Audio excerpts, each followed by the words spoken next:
अभी एक फैशन हो गया है, आम्बेडकर आम्बेडकर आम्बेडकर आम्बेडकर आम्बेडकर आम्बेडकर। इतना नाम अगर भगवान का लेते तो 7 जन्मों तक स्वर्ग मिल जाता। तो अच्छी बात है ना। ना सुनिए तो, सुनिए ना, आप सुनिए ना, मैं बताता हूं।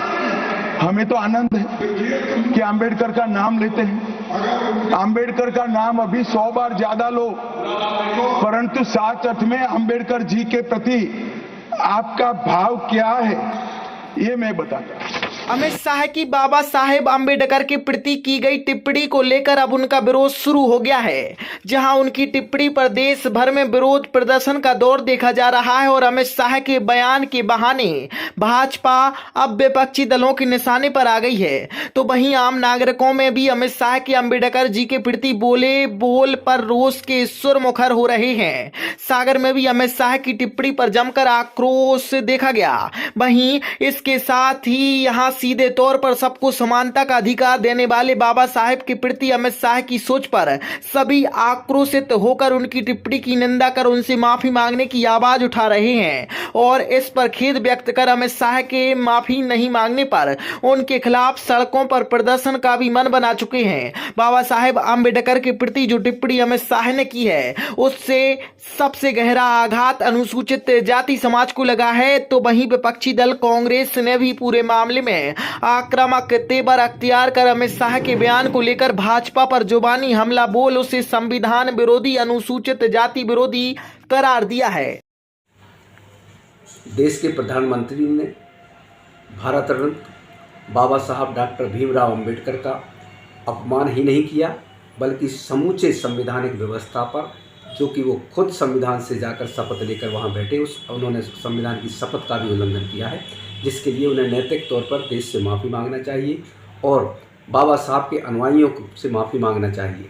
अगर वह ऐसा नहीं करते तो यह माना जाएगा कि जो आरएसएस की पाठशाला में उन्होंने सीखा है और उसी का अनुसरण करते हुए इस देश में फिर से विभाजन के लिए लोगों को खड़ा करने का काम अमित शाह जी करना चाहते हैं। जिस तरीके के ये हंगामा मचा उस पर उनकी भी प्रतिक्रिया आई। उनका कहना है कि पूरी बात को समझे बिना सुने बिना बयान को गलत तरीके से कांग्रेस के द्वारा प्रसार किया जा रहा है। कांग्रेस कभी संविधान को नहीं मानती, अनुसूचित वर्ग के लोगों के अधिकारों को नहीं मानती। क्या कहेंगे? जिस पार्टी के गृह मंत्री की शाखा आरएसएस ने 25 वर्ष तक देश के तिरंगे को स्वीकार नहीं किया, देश के संविधान को स्वीकार नहीं किया, बाबा साहब के संविधान का पुतला जलाया, बाबा साहब का पुतला जलाया, वह हमको ये बता रहे हैं कि हम कांग्रेस के लोग, कांग्रेस पार्टी और भारतीय जनता पार्टी में बेशक यही फ़र्क है, झूठ बोलना, जम से बोलना। अब तो पवित्र सदन में भी झूठ बोल रहे हैं अमित शाह जैसे व्यक्ति, और झूठ बोलकर वह इस बात से बचना चाहते हैं जो कभी बच नहीं सकते। बाबा साहब के अपमान की सज़ा और उनका पाप उन्हें भोगना पड़ेगा। भारत के गृह मंत्री अमित शाह जी के द्वारा जो कि बाबा साहब के ऊपर एक ऐसी अशोभनीय टिप्पणी की गई है जिसको संपूर्ण पूरा भारत में रहने वाला दलित समाज और संविधान को मानने वाला भारत का एक एक नागरिक इस टिप्पणी के खिलाफ एकजुट हो रहा है। ऐसी कौन सी नीति है, संघ की ऐसी कौन सी विचारधारा है जिसमें लिखा है कि आज भारत को संविधान देने वाले बाबा साहब अंबेडकर जी के नाम पर भारतीय जनता पार्टी सारे चुनाव जीत रही है, वहीं संसद के अंदर देश का गृह मंत्री उनका अपमान कर रहा है। इस टिप्पणी की हम घोर निंदा करते हैं और आने वाले 1-2 दिन के अंदर अगर अमित शाह अपने बयान को वापस नहीं लेते और देश की जनता के सामने बाबा साहब के चरणों में नतमस्तक होकर अगर वो माफ़ी नहीं मांगते हैं तो उनके खिलाफ मशाल जुलूस, उनका पुतला दहन, उनको जूते चप्पलों की माला पूरी दलित समाज और पूरे भारत समाज में रहने वाला हर व्यक्ति, क्योंकि भारत में रहने वाला हर व्यक्ति बाबा साहब के संविधान को और बाबा साहब को मानता है। जब तक वो माफ़ी नहीं मांगेंगे उनके खिलाफ लगातार ऐसे जो हैं धरना प्रदर्शन, विरोध प्रदर्शन होते रहेंगे। इसमें पूरे समाज में रोष है। आज हम भगवानगंज चौराहे पर अमित शाह का पुतला जला रहे हैं और उनसे मांग करते हैं कि वो पूरी समाज से माफ़ी मांगें जो उन्होंने संसद में बोला है बाबा साहब के प्रति। भारत के गृह मंत्री अमित शाह जी ने जो पार्लियामेंट के अंदर जो अनैतिक बयान दिया है उसकी मैं घोर निंदा करता हूं और कहना चाहता हूं कि वह जिस संविधान के विरोध में और जो संविधान निर्माता बाबा साहब के विरोध में ऐसी शब्दावली का उपयोग किया है कि अंबेडकर अंबेडकर अंबेडकर, राम का नाम लेते तो शायद तर जाते।